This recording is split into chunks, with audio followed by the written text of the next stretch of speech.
Sudah nonton? Jangan lupa like and share.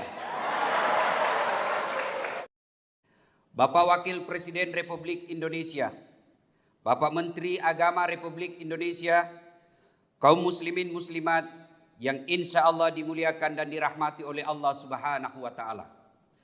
Mengawali pembicaraan saya ini, saya ingin menyampaikan terima kasih dan penghargaan yang setinggi-tingginya kepada Bapak Presiden Republik Indonesia yang telah menerima aspirasi umat Islam untuk membatalkan legalitas miras.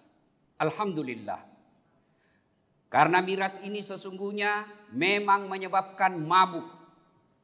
Sehingga saya ditanya anak-anak saya, anak-anak mahasiswa saya, kenapa miras harus dilarang Ustaz? Susah ini anak-anak dijelaskan dengan ayat dan hadis. Maka saya menjawabnya hanya melalui lagunya Omai Rama. Omai Rama berkata, mengapa minuman itu haram? Karena merusak kepikiran. Mengapa semua yang asik-asik itu diharamkan? Mengapa semua yang enak-enak juga diharamkan? Jawabannya Gus Menteri, itulah perangkap setan, umpannya ialah bermacam-macam kesenangan. Alhamdulillah, Presiden Republik Indonesia tidak tergoda dengan kesenangan ini. Tapi ketahuilah Bapak Ibu saudara-saudara sekalian, ada mabuk yang lebih berbahaya daripada mabuk miras, yaitu mabuk cinta. Kalau orang mabuk cinta, maka gentayanganlah para pelakor dan banyak suami-suami lebih cinta kepada istri orang lain. Tapi ketahuilah, ada lagi satu mabuk yang lebih berbahaya dari mabuk miras dan mabuk cinta, yaitu mabuk kekuasaan. Alhamdulillah, Bapak Presiden Republik Indonesia tidak tergoda dengan mabuk kekuasaan ini. Andai saja beliau mabuk kekuasaan, maka beliau akan tetap menghalalkan miras meskipun diharamkan dalam agama. Alhamdulillah. Ibu bapak, saudara-saudara sekalian, teristimewa Wakil Presiden Republik Indonesia, Menteri Agama Republik Indonesia yang saya muliakan. Kurang lebih 1400 tahun yang lalu terjadilah peristiwa yang sangat spektakuler, di mana diperjalankan seorang manusia pilihan dari Masjidil Haram di Mekah ke Masjidil Aqsa di Palestina, lalu naik ke langit, berdialog dengan Sang Yang Maha Pencipta dan kembali lagi ke muka bumi. Pertanyaannya, mengapa peristiwa ini spektakuler? Karena perjalanannya sangat jauh, sementara waktu yang ditempuh sangat ringkas. Hukum fisika mengajarkan semakin jauh perjalanan kita tempuh, maka semakin lama waktu yang dibutuhkan. Tapi perjalanan Isra dan Mi'raj ini, perjalanannya sangat jauh, tapi waktunya sangat ringkas. Ayat yang kita simak tadi dijelaskan bukan satu malam, tapi sebagian malam saja. Makanya ketika Nabi menceritakan kejadian Isra dan Mi'raj ini, hampir tidak ada yang percaya. Bahkan Abu Jahal dan Abu Lahab berkata, saudara-saudaraku bangsa Mekah, penduduk Mekah, inikah Muhammad yang kau yakini sebagai Nabi? Ternyata dia sudah gila. Katanya dari Masjidil Aqsa tadi malam. Hari ini ada lagi di Mekah. Mereka tidak percaya. Kenapa? Karena waktu perjalanan itu, pada saat itu, kendaraan paling cepat naik onta. Dari Mekah ke Masjidil Haram ke Masjidil Aqsa waktu itu, waktu yang paling cepat 1 bulan. Perginya, pulangnya 1 bulan. 2 bulan PP. Sementara Nabi tidak cukup 1 malam. Mereka tidak percaya. Mereka lupa bahwa sebenarnya perjalanan Isra dan Mi'raj ini bukan kehendaknya Nabi, tapi kehendak Allah Subhanahu wa Ta'ala. Contoh paling sederhana. Beberapa saat yang lalu, Pak Menteri ke luar Jakarta, ke Jawa Timur. Pagi berangkat, sampai di Jawa, kurang lebih duhur, bertemu dengan para pegawai. Selesai itu balik lagi ke Jakarta. Ternyata tanpa sepengetahuan Pak Menteri ada semut ikut di kantong beliau. Begitu sampai di rumah dibukalah bajunya. Keluar itu semut dari kantong dan beliau berpidato. Saudara-saudara sekalian bangsa semut, baru saja saya pulang dari Surabaya. Kata semut yang lain, jam berapa aku pergi Mut? Baru tadi pagi. Dia bilang, malam kau ada lagi di Jakarta. Tidak masuk di akalku. Kau baru keluar saja dari parkiran rumah dinas menteri, kau diinjak mobil. Tidak mungkin. Kata semut yang ikut di kantongnya Pak Menteri, betul yang kau bilang. Kalau saya yang jalan, ini bukan saya yang jalan. Saya ikut di kantongnya Pak Menteri. Dari rumah ke Bandara Soekarno-Hatta. Naik pesawat ke Surabaya, pulang juga begitu. Betul saya tidak pernah keluar dari kantongnya, tapi betul saya dari Surabaya. Tidak masuk akal, tapi bisa terjadi. Siapa yang jalan? Bukan semut, tapi siapa yang jalan? Pak Menteri. Semut numpang mujur di kantong Pak Menteri. Begini mestinya kita memaknai kejadian Isra dan Mi'raj. Poin kedua, latar belakang. Mengapa Nabi diisrakan? Dalam sejarah perjalanan Islam ada dua nama tahun yang aneh-aneh di telinga kita. Satu, tahun gajah, tahun lahirnya Nabi. Dua, tahun duka cita, tahun Isra'nya Nabi. Kenapa disebut tahun duka cita? Karena ada dua orang yang meninggal pada tahun yang sama. Dicintai dan mencintai Nabi. Siapa? Paman beliau dan istri beliau Khadijah. Nah, tahun duka cita itulah turun perintah Allah. Jibril, kau turun jemput kekasihku Muhammad. Saya mau bawa jalan-jalan. Subhanallah. Ketemu dengan Allah. Saya saja waktu di WhatsApp oleh Pak Menteri. Diberikan undangan untuk masuk ke acara ini. Saya print itu Pak Menteri. Saya bawa kampungku itu suratnya Pak Menteri. Saya kasih lihat semua sepupuku di kampung. Saya bilang, lihat kau sepupumu. Ini baru Pak Menteri yang undang saya. Padahal Pak Menteri ada hilang jabatannya. Saya sudah senang. Gimana kalau diundang oleh Allah? Itulah hiburannya. Rasulullah bukan dihibur ke Ancol. Bukan ke Taman Mini. Kemana? Ketemu dengan Allah. Tahun duka cita. Sekarang kalau kita bawa ke Indonesia. Seluruh dunia. Kita lagi duka cita. Kenapa? Ada wabah. Namanya COVID-19. Keren betul namanya, tapi menakutkan. COVID-19.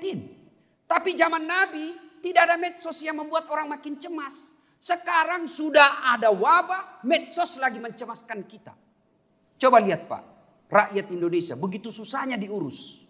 Waktu tidak ada vaksin, teriak bangsa Indonesia, mana vaksin? Datanglah vaksin, teriak lagi, ini tidak halal, palsu. Dinyatakanlah asli, masih teriak juga. Ini tidak halal. Keluar fatwanya MUI, ini halal, masih teriak juga. Harus presiden dulu yang divaksin. Sudah divaksin lagi Pak Presiden, apalagi dia bilang jarumnya tidak masuk. Sudah ditunjukkan lagi jarumnya masuk, dia bilang lagi pencitraan. Zaman Nabi tahun duka cita tidak ada medsos. Maka pada saat ini mestinya, saat kita duka cita, mestinya kita punya kekompakan untuk menghadapi wabah ini. Ibu bapak, saudara-saudara sekalian yang saya hormati. Ketika Nabi berduka inilah, Allah berikan hadiah. Hadiahnya ada. Hadiahnya adalah perintah sholat. Lalu apa kaitannya dengan moderasi beragama? Apa hubungannya dengan moderasi beragama? Satu, ajaran Isra Mi'raj mengajarkan keseimbangan. Mana buktinya? Kita belajar dari Masjidil Haram ke Masjidil Aqsa. Ini adalah menggambarkan kepada kita, yuk kalau mau maju, mau sukses, moderasi beragamamu lancar, maka perbaiki hubunganmu kepada sesama manusia.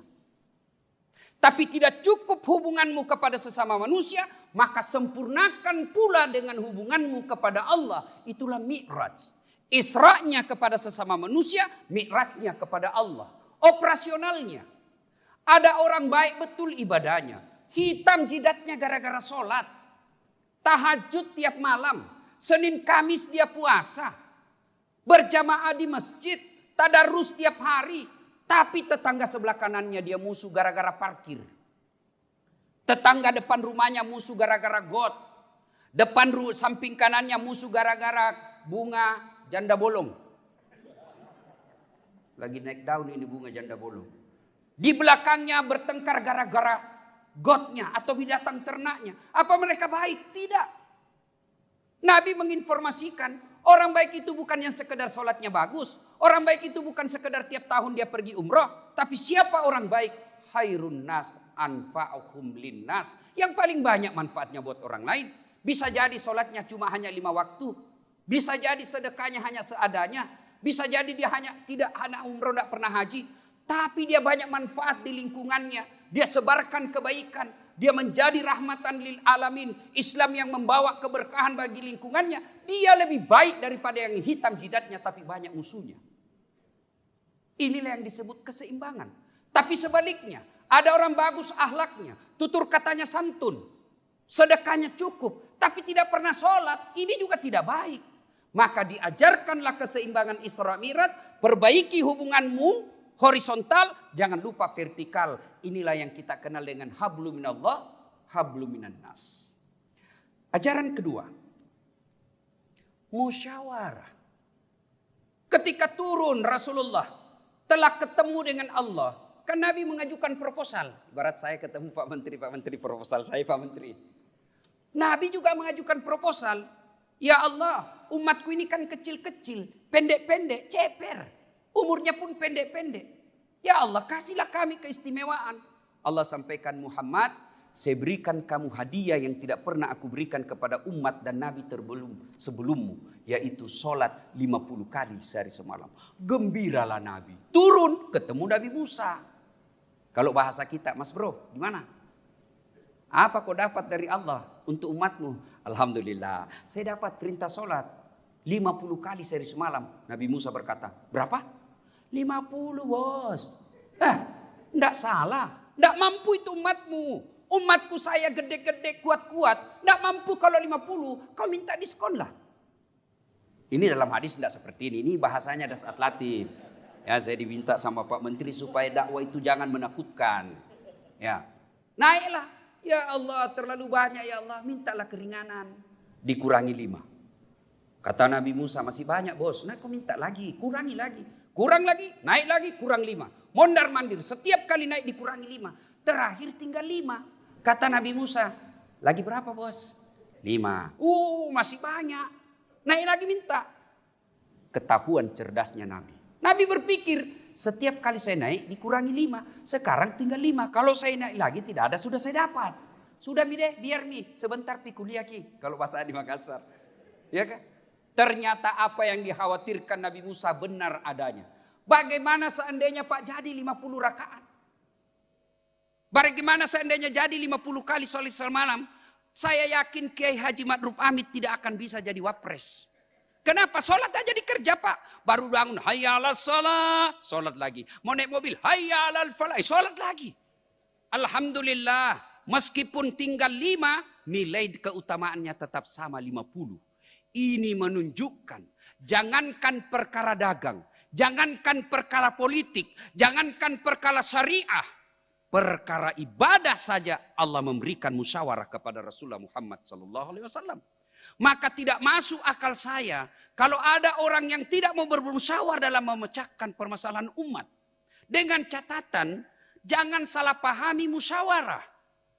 Akar kata, etimologi, musyawarah itu maknanya adalah mengeluarkan madu dari sarangnya. Mengeluarkan madu. Berarti orang yang bermusyawarah itu hasilnya menimbulkan manis, menimbulkan kenikmatan. Berarti orang bermusyawarah mencari kebenaran dan keadilan, bukan mencari kemenangan. Kalau musyawarahnya mencari keadilan dan kebenaran, maka insya Allah itulah yang disebut perbedaan adalah rahmah. Tapi apabila kita bermusyawarah mencari kemenangan, maka yang terjadi adalah debat kusir dan ujung-ujungnya saling menghina dan menyebarkan kebencian. Inilah yang diajarkan Isra dan Mi'raj, bermusyawarahlah. Nilai yang ketiga, karena waktu yang sangat terbatas. Persatuan dalam sholat. Itu sholat jamaah. Coba kita lihat sholat jamaah. Nilai-nilai persatuan dalam sholat jamaah. Mulai dari bahasanya. Gus Menteri, bisa dibayangkan bagaimana seandainya sholat boleh memakai bahasa masing-masing. Yang jadi imam, dia takbir pakai bahasa Arab. Allahu Akbar. Makmum, datang saudara kita dari Padang. Allah nan gadang. Muncul pula saudara kita dari Jawa. Gusti Allah gede. Nah ageng. Datang orang Bugis Pak sekampung saya. Pungallahu ta'ala maloppo. Datang pula anak gaul dari Jakarta. Dia bahasa Betawi dengan bahasa gaulnya. Allah gede banget gitu loh. Coba bayangkan kacaunya, itu baru 5 suku. Dari saja bahasa mengajarkan kepada kita, yuk bersatu deh. Sholat.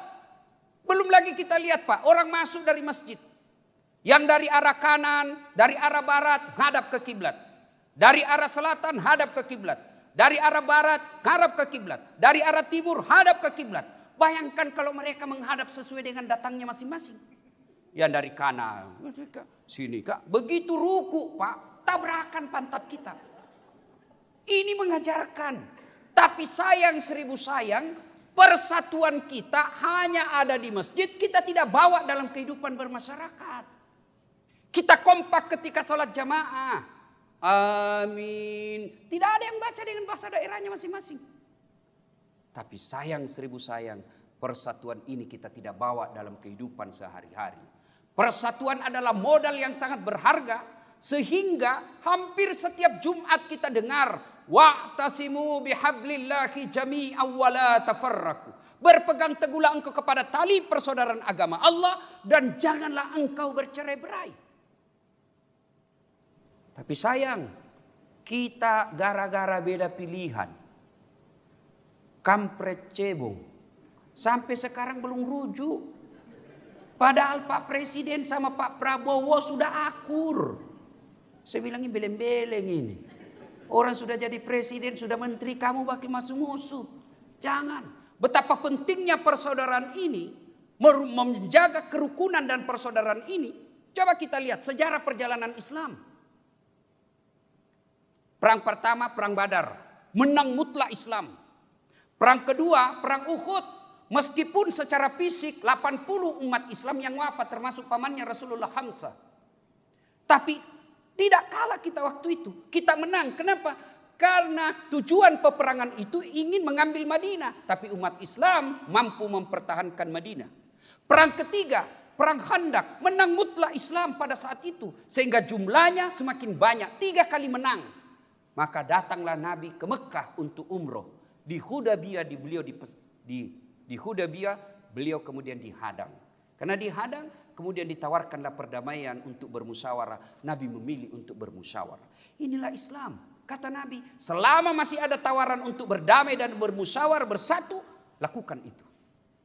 Sidang jamaah yang saya muliakan. Pada akhirnya Isra dan Mi'raj ini jangan sekedar menjadi seremonial semata. Tetapi mari kita jadikan nilai-nilai dalam kehidupan beragama. Apabila Islam mampu kita aplikasikan dalam kehidupan sehari-hari, maka insya Allah terwujudlah firman Allah. Walau anna ahlal qura amanu wattaqau lafatahna alaihim barakatim minas sama'i wal ar. Allah akan turunkan keberkahan dari langit dan keberkahan dari dalam tanah. Terima kasih, semoga ada manfaat. Lebih dan kurangnya mohon dimaafkan. Fastabiqul khairat. Assalamualaikum warahmatullahi wabarakatuh.